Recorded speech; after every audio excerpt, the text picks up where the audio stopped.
purpose of this lab is to examine the motion of a spring mass system oscillating on and swinging from a spring.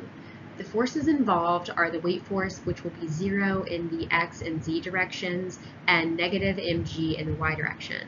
And also the spring force, which is going to be negative k times s, which is the stretch, times L hat. And the energies are gravitational potential energy, which is mgh, kinetic energy, which is 1/2 mv squared, spring energy, which is 1/2 ks squared, and the total energy will be the gravitational potential energy plus the kinetic energy plus the spring energy.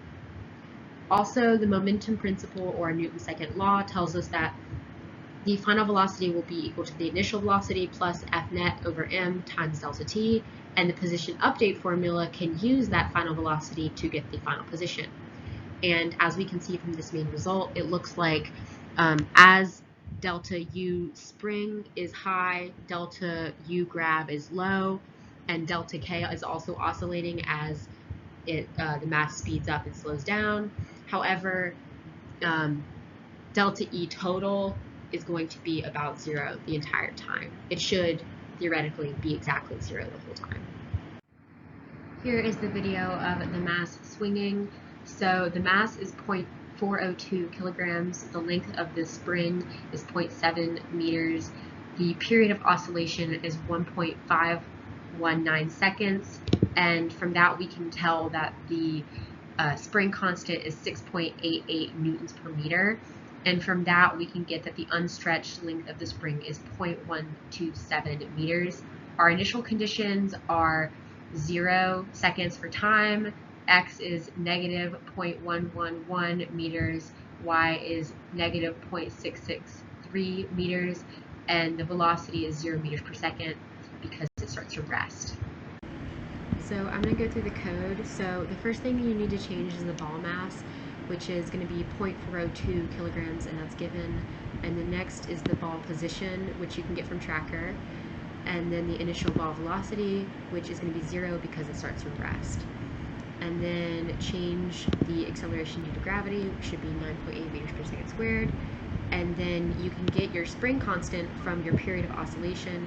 In my case, my spring constant was 6.88 newtons per meter. And then you can use that to get the relaxed length of your spring, in my case 0.127 meters. And then you can go ahead and say what the unrelaxed length of your spring will be, and you can use that to get how much your spring is stretched. And then the energies, you're going to have kinetic energy, which is 1/2 mv squared. You're going to have gravitational energy, which is mg delta h, and then energy from the spring, which is 1/2 ks squared. And then total energy is just kinetic plus spring plus gravitational. And then change t to be however long your video is in tracker. And then the force of gravity is going to be 0 in the x and z directions and negative mg in the y. And the force of the spring will be negative k times s times L hat. And then F net is just F spring plus F grab. And then you can use Newton's second law, the momentum principle, to get the next velocity, and then you can use that to update the position. And then update the stretch on the spring. And then you can use all of that to figure out what the change in energy will be.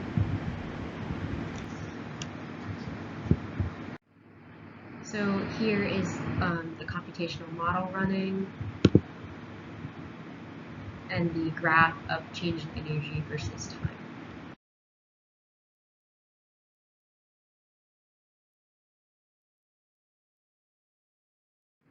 As for system versus surroundings, when using Newton's second law, we consider the system to be the mass and the surroundings to be everything else, which is why when we do V final equals V initial plus F net over m times delta t, we use the m as 0.402 kilograms. However, when we use the energy principle, we consider the system to be the mass, the spring, and the earth, and the surroundings are everything else, which makes the calculations easier for the energy principle. Some sources of error could be human error in selecting points in tracker, not considering drag, and also camera angle. And then here we have the data versus the model, and we can see that the y data is worse than the x data. Is the energy principle satisfied? Yes, we can see that the change in total energy is 0 with some error due to experimentation. And the periods of oscillation from the Y data, it's 1.519 seconds, and from the X data is 1.646 seconds.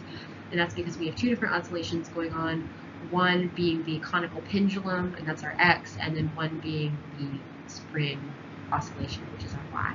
So we want to use our Y.